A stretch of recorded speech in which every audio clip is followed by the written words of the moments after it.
Hi guys, welcome to my channel. My name is Sprite, like the creature, not the drink.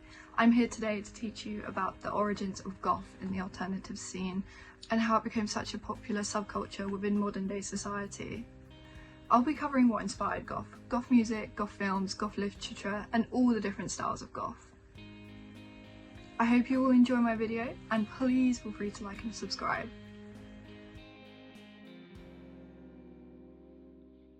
Goth is a subculture, an oddity, a sense of difference, a lifestyle inspired by Susie Sue, Robert Smith, Mary Shelley, fluffy black cats and shrieking bats. In the late 1960s, musicians and bands started to become more extreme and experimental. Tons of new music genres began to emerge from the London music scene, particularly from the area of Soho. Post-punk, new wave, punk rock began taking over with bands such as the Velvet Underground, the Stooges, and especially Joy Division. In the 80s, horror films also became a worldwide sensation. As the love for the uncanny and the unnatural grew, these gothic creatures of the night wanted somewhere to commune. In 1982, the Batcave opened by lead singer of Specimen, Ollie Wisdom. Although not initially intended to become a goth nightclub, it's simply what it came to be. The Batcave nightclub was only open on a Wednesday night. You would travel up to the 4th floor through a tiny elevator and enter through a coffin-shaped doorway. It was decorated from top to bottom with cobwebs, black decor, and anything mildly unsettling. The club night moved around several places in London before finally settling down at the Cellar Bar in Westminster. Regulars of the Batcave became known as Batcavers. They wore necklaces with coffins and bat wings to distinguish themselves from the rest of the developing alternative scene within the UK.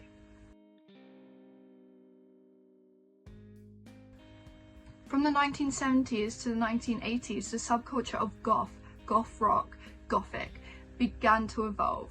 Goths painted their skin white, darkened their eyes, and wore big black boots. They wore leather, fishnet, velvet, chains, and so much more. Goths come in every shape or form.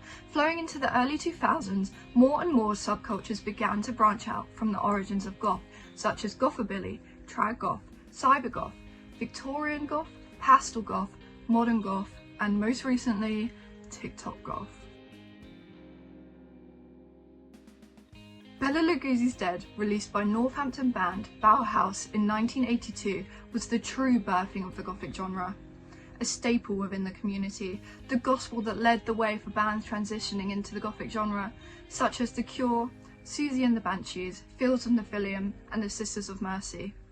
Some of my favourite goth bands include The Cure, Susie and the Banshees, Strange Boutique, and Cockatoo Twins.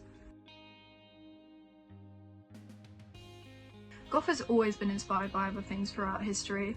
For example, a major inspiration was 19th century Gothic literature, including books such as Dracula by Bram Stoker, Frankenstein by Mary Shelley, Wuthering Heights by Emily Bronte, The Strange Case of Dr. Jekyll and Mr. Hyde by Robert Louis Stevenson, and The Picture of Dorian Gray by Oscar Wilde. Goths also tend to draw a lot of inspiration from horror films, such as Suspiria, released in 1977, Sleepy Hollow in 1999, The Crow in 1994, The Craft in 1996, Crimson Peak in 2015, Interview with a Vampire from 1994, and most recently, Nosferatu, released January 1st, 2025. Along with this, goths take a lot of inspiration from belief in ancient mythologies and creatures such as vampires, witches, mermaids, zombies, fey creatures, fairies, werewolves, and many more.